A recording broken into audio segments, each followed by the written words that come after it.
शुरुआती दौर से हमने आपको दिखाया कि कैसे रैली का आयोजन किया जा रहा है और इस पूरे के पूरे इस ऐतिहासिक विशाल जो रैली है, जहां पर बहन मायावती खुद यहां पर मौजूद होने वाली है। सबसे पहली रैली हरियाणा प्रदेश में विधानसभा चुनाव के मद्देनजर होने जा रही है और इस रैली का जो आयोजन जिनके कांधों पर, जिनकी जिसको जिम्मेदारी मिली है, तमाम बहुजन समाज पार्टी के यहाँ पर पदाधिकारी मौजूद है। उनसे जानने समझने की कोशिश करेंगे कि आखिर किस तरीके से तैयारियां की जा रही है, क्या कुछ हो रहा है, कितने लोगों की तादाद होगी। सर, सबसे पहले आपका परिचय मैं जानना चाहूँगा और क्या रणनीतियाँ है विधानसभा चुनाव को लेकर, वो सबसे पहले बताइए। कल माननीय बहन कुमारी मायावती जी जननायक चौधरी देवीलाल जी के जन्म उत्सव में यहाँ एक सम्मान रैली में आ रही हैं। मैं Krishna Jamalpur, general secretary Bahujan Samaj party Haryana जी। और जो चुनावी आपने बात पूछी, तो हरियाणा प्रदेश के अंदर इंडियन नेशनल लोकदल और बहुजन समाज पार्टी का जो गठबंधन है, आज वो गठबंधन प्रदेश के अंदर कांग्रेस की जो मानसिकता है, दलित विरोधी मानसिकता, जो कांग्रेस के दलित चेहरे हैं, जो सेंटर में भी वजीर रहे और इससे पहले कांग्रेस का इतिहास रहा है। बाबा साहब डॉक्टर अंबेडकर को इन्होंने कभी जीत करके नहीं जाने दिया, खून के आंसू रिला। उसके बाद इन्होंने एक जगजीवन राम जी को तैयार किया, उसके साथ जो हुआ 3 दिन तक तो उसकी डेड बॉडी को ही घोषित नहीं किया।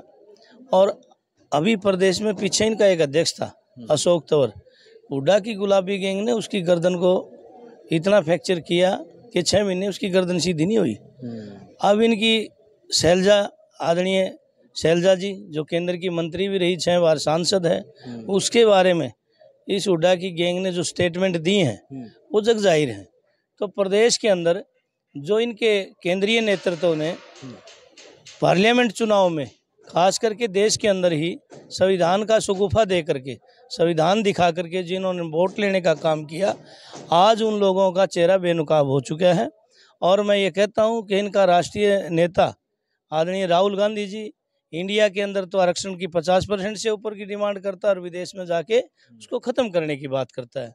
आज देश के अंदर बाबा साहब की आइडियोलॉजी को लेकर के मान्यवर साहब कांशीराम जी की शिष्या, एक दुनिया के अंदर मानी हुई चेहरा आदरणीय बहन कुमारी मायावती जी, एक तरफ बीजेपी है जो इस देश के अंदर वो अलग तरह की वर्गीकरण के नाम पे सुप्रीम कोर्ट से जो डिसीजन दिला रही है, और एक तरफ कांग्रेस, ये दोनों सगी बहनें हैं। आदरणीय बहन कुमारी मायावती जी इस देश के अंदर साहब कांशीराम जी की एक जो लंबी सोच थी, बाबा साहब डॉक्टर अंबेडकर की सोच थी, उसको आगे लेकर के बहुजन समाज पार्टी बनाई गई। जिसमें सवाल आपके बात से जोड़ना चाहूँगा, आपने काफ़ी सारी ऐतिहासिक बातें की और उस इतिहास से भी एक सवाल है, और वो इतिहास आज ही के दिन वो दोहराया गया। पूना पैक्ट धिक्कार दिन है आज। जी जी जी, क्या कहेंगे आज के दिन पर, और क्यों बसपा इसको धिक्कार दिवस के तौर पर भी मनाती है, हम जब बसपा के इतिहास को जब देखते हैं?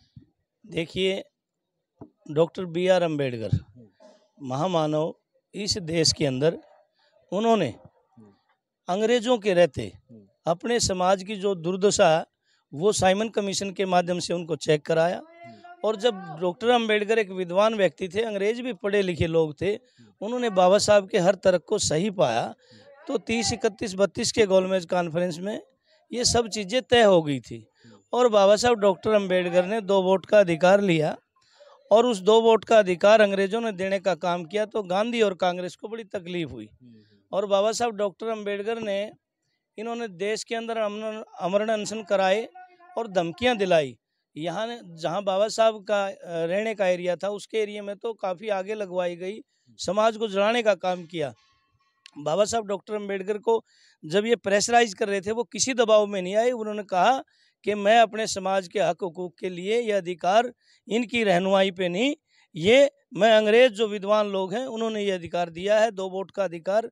लेकिन गांधी और कांग्रेस ने एक ड्रामा करके, और उस बाबा साहब ने कहा कि ये मैं एक रस भरा फल लेकर के आया था, गांधी और कांग्रेस ने उस मेरे रस भरे फल तो निकाल लिया और उसका छिलका मुझे दिया है। इसलिए हम इसे धिक्कार दिवस के रूप में मनाते हैं, क्योंकि आज गांधी की कांग्रेस में केवल और केवल जो इनकी मानसिकता है वो हरिजन पैदा करने की वही हो रहे हैं। आज भी अगर दलित समाज समझे तो साथियों, बाबा साहब डॉक्टर अंबेडकर जिसकी कांग्रेस ने होश की, जिसको कांग्रेस ने कभी आगे नहीं बढ़ने दिया, वो आपकी कभी भी नहीं हो सकती। और आज आदरणीय बहन कुमारी मायावती जी बाबा साहब की उस विचारधारा को लेकर के इस देश में मजबूती से लगी हुई है। और मैं ये भी कहना चाहूँगा कि हरियाणा प्रदेश के अंदर चुनाव के अंदर आज दलित समाज बड़े पैमाने पर इस बात को महसूस कर रहा है। और हरियाणा में इंडियन नेशनल लोकदल और बहुजन समाज पार्टी का जो गठबंधन है, इस गठबंधन में दलित समाज जो बहन जी का जो आदेश, कल भी ट्वीट माननीय बहन जी का आया, माननीय बहन जी कोई दलित चाहे बीजेपी में है या कांग्रेस में है, किसी भी पार्टी में है, लेकिन बैकवर्ड का कोई नेता है, अगर उसके मान सम्मान को कोई ठेस पहुंचाता है, उसके ऊपर अभद्र टिप्पणी करता है या करती है, तो आदरणीय बहन कुमारी मायावती और बीएसपी उसके प्रोटेक्शन के लिए हमेशा तैयार रहती है। और भी हमारे तमाम बहुजन समाज पार्टी के यहाँ पर जो पदाधिकारी मौजूद है। सर, आपके पास में काफ़ी बड़ी लिस्ट मैं देख रहा हूँ, तैयारियां है, थोड़ी चेहरे पर शिकन है, टेंशन भी है, कल क्या कुछ होगा, कितनी तादाद होगी सर? सबसे पहले परिचय। मेरा नाम देसराज सरवा, मैं एडवोकेट हूँ और बहुजन समाज पार्टी का प्रदेश का महासचिव हूँ। और माननीय जो हरियाणा प्रदेश के प्रभारी हैं माननीय रणधीर सिंह बेनीवाल जी, उन्होंने मेरी जो है यहाँ रैली स्थल पे ड्यूटी लगाई है। और 20 तारीख से कंटिन्यू यहाँ सिक्योरिटी आ गई थी बहन जी की, कंटिन्यू मैं यहाँ उचाना में हूँ और पूरी तैयारी, हमारा रैली जो मंच तैयार हो चुका है। मतलब कि 20 तारीख से आप लगातार यहाँ पर बिल्कुल 20 तारीख से यहाँ हूँ और ये सारा ग्राउंड तैयार हो चुका है। बिल्कुल थोड़ा बहुत लुक है, वो अभी घंटे 2 घंटे में पूरा हो जाएगा। और जहाँ तक फील्ड की तैयारी है, फील्ड की तैयारी हमने जो सभी साथियों से हमें जैसे पता सूचना मिली है कि यहाँ पर लाखों लोग आएंगे। ये कहने का मतलब नहीं है, नहीं लाखों लोग आएंगे। और ये दूसरी जो माननीय प्रधानमंत्री की रैली होती है, अमित शाह की रैली होती है, उसमें कुर्सियां लगती है। यहाँ आप दूर तक देखेंगे, अपना कैमरा घुमाएंगे, यहाँ कोई कुर्सियां नहीं लगी। और ये आप कल देखेंगे, कल आप 10 बजे 11 बजे देखेंगे, यहाँ आपको तिल ऊपर से तिल डालेंगे ना तो उस तिल नीचे नहीं जाएगा, इतनी ज़्यादा भीड़ होगी। और उधर सामने ही माननीय बहन जी का हेलीपैड है, यहीं बहन जी जो हेलीकॉप्टर लैंड करेगा। और सामने इधर से आते हुए इधर ये बैरिकेड्स लगाए हुए हैं और ये पीछे से जो है आते माननीय बहन जी लगभग सुबह जो है दोपहर को 1 बजे पहुंचेंगी। तो हमारी मुकम्मल तैयारी है, हमारा मंच सज गया, हमारा पंडाल सज गया, तमाम हमारे वॉलंटियर फोर्स के साथी अभी आने लग रहे हैं। वो वॉलंटियर के साथी जो बहुजन वॉलंटियर फोर्स है वो अलग से साथी होती हैं। और अभी थोड़ी देर पहले सुरक्षा व्यवस्था के लिए जो यूपी की सुरक्षा पुलिस है और जो कमांडो है और यहाँ लोकल डिस्ट्रिक्ट जिनका लोकल चाहे डीएसपी रैंक का है, डीएसपी हेडक्वार्टर, डीएसपी सीआईडी, तमाम एसएचओ सुरक्षा के अधिकारी अभी वो मीटिंग करके गए हैं। उन्होंने सारी व्यवस्थाएं देख ली है, सारी व्यवस्थाएं मुकम्मल हो चुकी हैं। और आदरणीय बहन जी का यहाँ जो इंतजार कर रहे हैं लोग, सुबह उठते ही यहाँ सुबह यहाँ पहुँचेंगे लोग। और ये सुबह टाइम से पहले ही जो है ना, सुबह 10 बजे का जो है ना, ये भर जाएगा ग्राउंड। सर आपसे जी, आप यहाँ पर जिले के अध्यक्ष हैं, जानकारी हमें मिल पाई है। बहन मायावती की रैली अपने जिले में होना एक जिलाध्यक्ष के लिए कितनी ज्यादा अहमियत रखता है? पहला सवाल।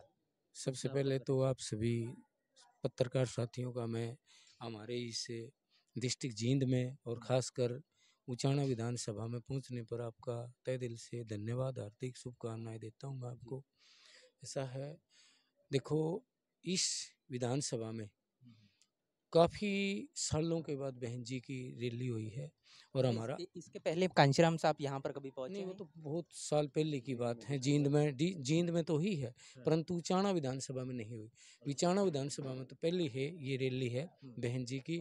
और ये रैली भी चौधरी देवीलाल जी के जन्म दिवस पर 111वां जन्मदिन से उनका, और उसके समान समारोह के रूप में बहन जी यहाँ मुख्य अतिथि है। तो हमारे लिए तो बड़े ही शुभ अवसर है, क्योंकि रैली चौधरी देवीलाल के जन्मदिन की और बहन जी चीफ गेस्ट है, तो हमारे समाज के लिए बहुत ही ये गौरव की बात है। रही बात यहाँ इस रैली से हमारे को बहुत ज़्यादा बल मिलेगा, क्योंकि हमारा जो वर्कर था नहीं, INLD का भी और बसपा का भी, वो थोड़ा निराश था।